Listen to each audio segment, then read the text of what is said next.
Right, if you've just switched your tally on, good afternoon to you, and also welcome back to the rest of our viewers. Now, Cyclist Grant Lottering has been forced to abandon his 10th impossible tour after 17 hours and 10,800 meters of climbing due to a nervous system dysfunction.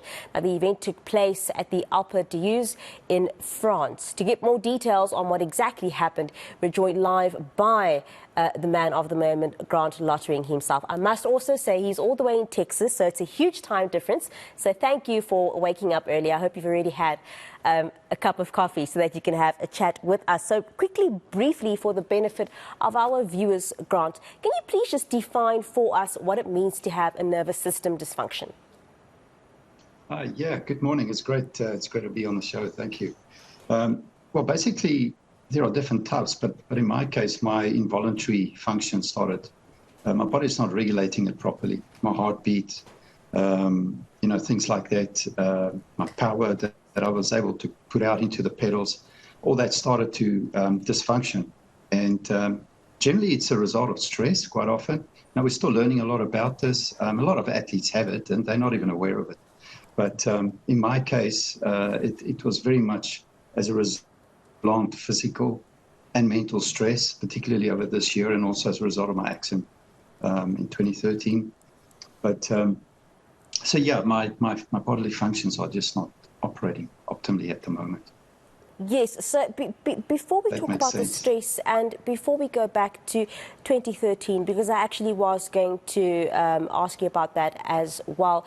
You said all of this happened at the hardest section of the mountain, and you said your heart rate dropped, your breathing got more shallow. And, you know, it's terrible to take you through that moment all over again, but what exactly then physically went wrong with you to the point that you had to decide, I now need medical assistance, or I need to stop riding at this point right now? Yeah, look, fortunately, I never needed medical assistance right there. It wasn't that extreme. But what happened was I was about 5 hours into my ride. We were approaching midnight, and I was still doing good at that stage. My average heart rate riding up Alpe d'Huez, which is a 13-kilometer mountain, and you climb about 1,000 meters. I kept it around 140, 145, which is a very good, stable heart rate for me to maintain that ride I was setting out to do. And after the fifth ascent, I turned around and went back down the mountain. So then obviously my heart rate dropped significantly because I'm not actually physically working hard. I'm just descending straight down. It takes about 20 minutes. I made a U-turn. And the first 3 kilometers is the hardest part of Alpe d'Huez. The gradient is over 10%. It's very, very steep. And I started climbing, and my heart rate just suddenly dropped to about 109. And I started feeling like I'm not getting enough oxygen into my lungs. And I started to breathe deeper and deeper, just trying to get more air in. And I thought, okay, just slow down a little bit. Maybe it's, you just came down the mountain. Your body is not recovered yet from the previous climb. And I just continued riding. And eventually I got off to about 6 kilometers up the climb, and I realized, but I've got no more power to put into the pedals. My legs are just feeling empty. I'm struggling to get enough air into my lungs. My heart rate is not responding. It's staying below 120, which is very, very low. So my perceived effort was in my mind at that stage, my perceived effort was still pretty much okay. I thought I'm just going through a real bad patch here. But it just got worse, and at one point I called up the V-class behind. And he said to me, pull over at Dutch Corner, which is a famous corner in Alpe d'Huez. It's well lit. There's a big cathedral in the graveyard, big lights everywhere. It was nice and light, and I stopped. But I just got off the bike, and I just lay on the ground. And I said to him, I'm not getting enough air into my lungs. I don't know what's going on. I was a bit concerned there. I thought, like, what's happening? Am I having a heart attack or something? And I was checking my heart rate, and it was like 120. And the way I was feeling, my heart rate should have been 150 or 160 at least. And I said to him, brother, I don't know what's going on. And he said, okay, just take a break. So I rested there for about half an hour, just lay on the roadside. And I started riding again. But from that point on, I just had absolutely no power. I got to the top of the mountain, decided to just take an hour break, have a 30-minute nap, because I hadn't napped at all so far on that ride. It wasn't necessary. It's only been 6 hours into the ride.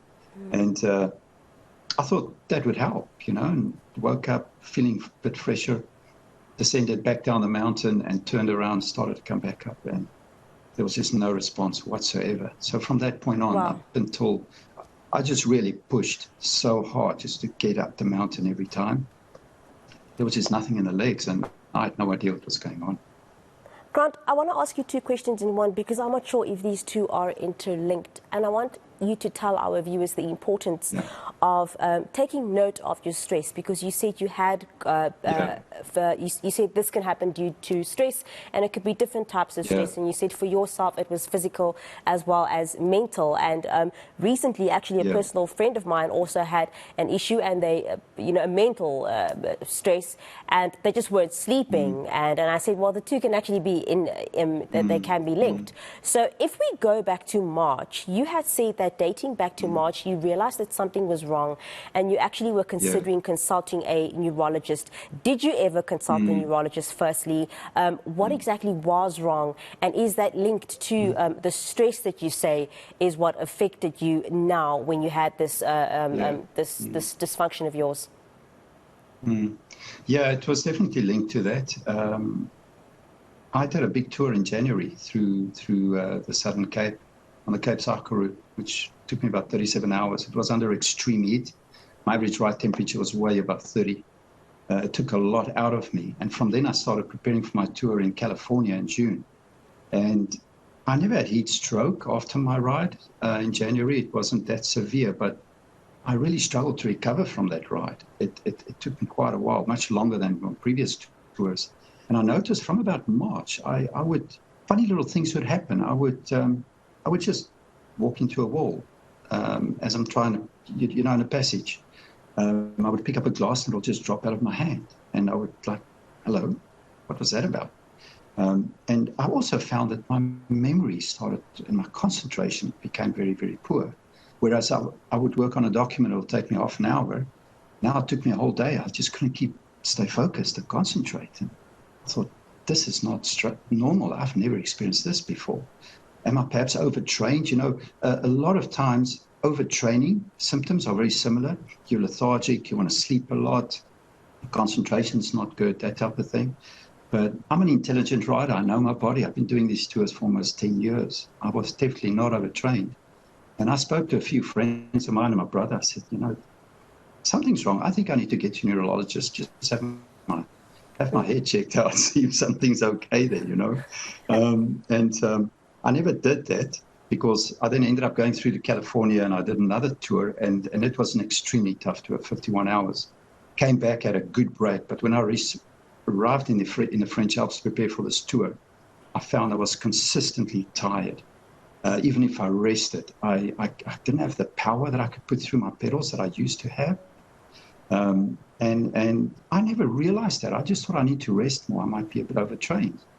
So I did go and see a neurologist after I came back to South Africa. And I was recommended also to go for an ECG, check my heart out, which I'm still going to do. Yes. But definitely, one of the contributing factors in my case definitely was what I just spoke about. But also when I do these tours, I deprive myself from sleep. So that's also quite a dangerous thing to do over the long term. So all those things contributed to that. So the stress that it put on my body and on my mind over this period of time definitely contributed to my neural system not functioning properly and regulating my involuntary functions properly.